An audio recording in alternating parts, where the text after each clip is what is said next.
kwa msangano na vatsvangirai ini ndinodada nechinhu ichi kuna Mwari.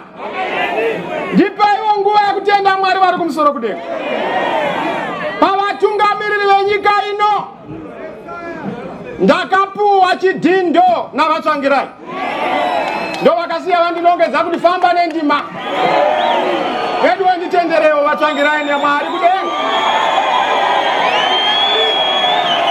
Munyaya dzenyika ino vamugabe vakasiya vadhinda vakati mukomana ngaapinde, ngatiwereva mugabe maoko.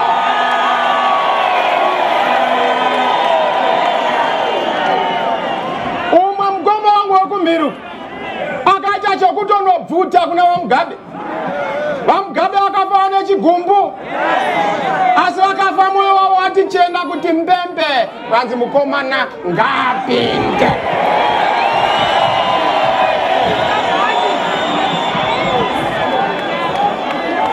Ndosaka muchiona mukoma wangu nyika yaramba kutungamirika, chero chaabata chinowira pasi.